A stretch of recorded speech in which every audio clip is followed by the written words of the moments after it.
আগামী ফেব্রুয়ারি জাতীয় নির্বাচনকে সামনে রেখে বিএনপি দেশের প্রতিটি ভোটারের আস্থা নিশ্চিত করার লক্ষ্যে কার্যক্রম জোরদার করেছে।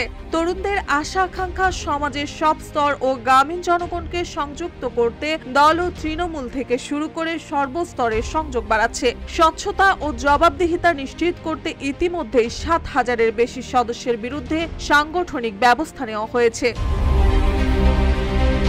দলীয় শৃঙ্খলা ও সততার উপর জোর দিয়ে বিএনপি প্রমাণ করে দিচ্ছে যে মানদণ্ড অন্যদের কাছে দাবি করা হয় তার নিজস্ব সদস্যরাও মানেন। দুর্নীতি, চাঁদাবাজি ও অসদাচরণের কারণে পদচ্যুত ও বহিষ্কৃত সদস্যরা এর উদাহরণ। দল চায় রাজনীতি কেবল ক্ষমতার খেলা না হয়ে জনগণের সক্রিয় অংশগ্রহণে গড়ে ওঠা একটি দায়িত্বশীল ও স্বচ্ছ ক্ষেত্র হোক।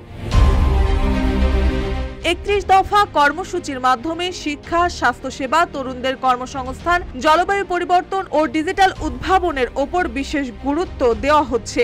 নারী ও তরুণ নেতৃত্বকে আরও যুক্ত করে গণতান্ত্রিক ব্যবস্থার শক্তি বৃদ্ধি করা হচ্ছে। বিএনপি বিশ্বাস করে ঐতিহ্যকে ধরে রেখে শৃঙ্খলাবদ্ধ ও ভবিষ্যৎমুখী বাংলাদেশ গড়ে তোলা সম্ভব।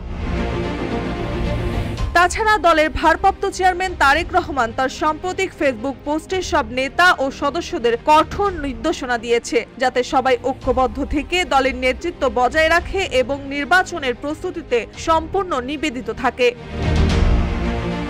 নেতৃবৃন্দ ও সদস্যদের আহ্বান, ঐক্যবদ্ধ থাকুন, শৃঙ্খলাবদ্ধ থাকুন, জনগণের সেবায় প্রতিশ্রুতিবদ্ধ থাকুন। এই দৃঢ় প্রতিজ্ঞার মাধ্যমে বিএনপি গড়ে তুলবে স্থিতিশীল, বিশ্বাসযোগ্য ও জবাবদিহিমূলক গণতান্ত্রিক বাংলাদেশ। এমনটাই উল্লেখ করেন দলের ভারপ্রাপ্ত চেয়ারম্যান তারেক রহমান তার সাম্প্রতিক ফেসবুক পোস্টে।